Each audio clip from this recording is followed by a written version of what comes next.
Everyone, this is Prisha Kafara. Welcome back to my channel. So आज हम class 10th economics के first chapter development के 5 most important PYQs को discuss करने वाले हैं in just 5 minutes. So why are we waiting for, let's begin.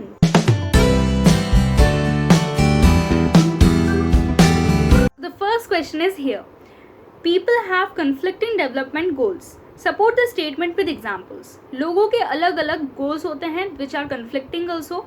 Now आपको इस स्टेटमेंट को एग्जाम्पल्स के थ्रू सपोर्ट करना है, मतलब इसको समझाना है। So now you can give some examples like dams, जो कि आप पेज नंबर 5 पे आपको मिल जाएंगे। डैम्स के कुछ एग्जाम्पल्स आपको मिल जाएंगे कि इंडस्ट्रियलिस्ट डैम्स चाहते हैं, लेकिन जो ट्राइबल्स या फिर जो डैम्स के नीचे रहने वाले जो लोग हैं वो नहीं चाहते हैं, दे रीसेंट दिस थिंग। और आप फ्रीडम ऑफ गर्ल के बारे में लिख सकते हो कि जो गर्ल होती है वो ये चाहती है कि उसका भाई भी उसके तरह ही हाउस होल्ड वर्क करे, ठीक है, और उसका भाई ये चाहता है कि वो बाहर जाए और वो काम ना करे, ठीक है। तो these are some conflicting developmental goals examples, ठीक है, which are given on page number 5। मैंने आपको वर्ड टू वर्ड एक्सप्लेन कर दिया। Now it's your turn to write very nice answer. Now this question comes for 3 marks and it came in 2016 previous year question. Okay, now comes question number 2, which is here. How is this issue of sustainability important for development? Explain 3 examples. Now sustainability का जो issue है, वो क्यों important है, इसके कोई 3 examples दीजिए। तो मैंने आपको ये बहुत डीपली समझाया था। इसका मीनिंग मैं आपको बता देती हूँ। इसका मीनिंग कि सस्टेनेबिलिटी का जो इशू है, सस्टेनेबल डेवलपमेंट मैंने आपको बताया था लास्ट वीडियो में, मैंने आपको बताया, ठीक है। उसके आपको 3 एग्जाम्पल्स देने हैं और 3 एग्जाम्पल्स जो है वो उसके नीचे ही गिवन है। मतलब आप पेज नंबर, इसका आंसर जो है वो अलग अलग पेज नंबर्स पे गिवन है, लेकिन जो मैंने आपको ग्राउंड वाटर का एग्जाम्पल पढ़ाया था और क्रूड ऑयल का एग्जाम्पल पढ़ाया था, वो पॉइंट्स आप इसमें इंक्लूड कर सकते हैं। उसके साथ साथ आप इंडस्ट्रियलाइजेशन, जो कि एक न्यू पॉइंट है, ठीक है, उसके बारे में भी आप इसमें लिख सकते हैं कि इंडस्ट्रियलाइजेशन के कारण आप बहुत सारे फॉरेस्ट को काटने पड़ता है, बहुत प्रॉब्लम्स आती हैं, तो वो आप लिख सकते हैं। So like this, ground water, industrialisation और क्रूड ऑयल से आपके 3 पॉइंट्स ईजिली हो जाएंगे, ठीक है। अब ये जो क्वेश्चन है ये 3 marks का ही है और 2018 के पेपर में आया था। अब तीसरा क्वेश्चन है जो कि बहुत ज़्यादा इंपॉर्टेंट है, because this question came in 2 exams of 2012 and 2010, 2 exams में आया था। ये 1 mark का ही क्वेश्चन है और आपको इजीली आता है। Which countries are known as rich countries on the basis of per capita income?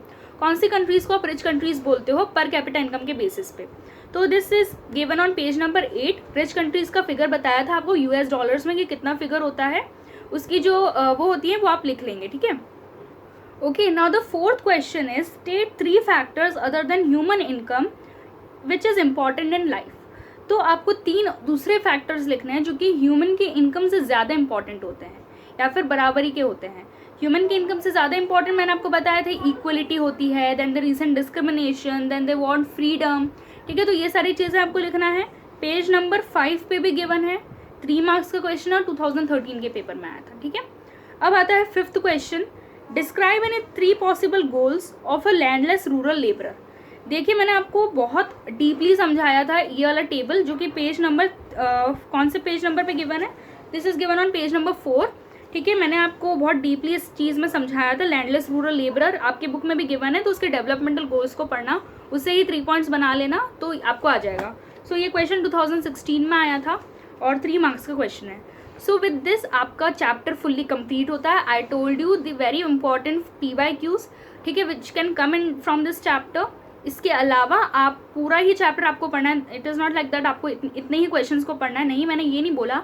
मैंने बोला है these are the very important questions, क्योंकि ये 2 बार आए हैं या फिर 1 बार भी आया है, तो रिसेंटली आया है, ठीक है। तो आपको ये क्वेश्चंस को अच्छे से पढ़ना है, समझना है। इसके अलावा भी जो आपके इंटेक्स क्वेश्चंस हैं या फिर बुक के बाहर के क्वेश्चंस हैं वो भी आपको अच्छे से पढ़ना है, ओके। अब हम इस चैप्टर को कंप्लीट तो हमने कर लिया। अब अगली बार से हम करेंगे हिस्ट्री का first chapter, that is the rise of nationalism in Europe, ठीक है। बहुत बिग चैप्टर है, लेकिन हम कोशिश करेंगे कि उसको जल्दी से जल्दी कंप्लीट कर सकें, ठीक है। सो तब तक के लिए आप चैप्टर को अच्छे से पढ़िए। Please like, share and subscribe to my channel. Also hit the bell icon for getting all the notifications and updates. So till then, stay connected and stay safe. Bye everyone.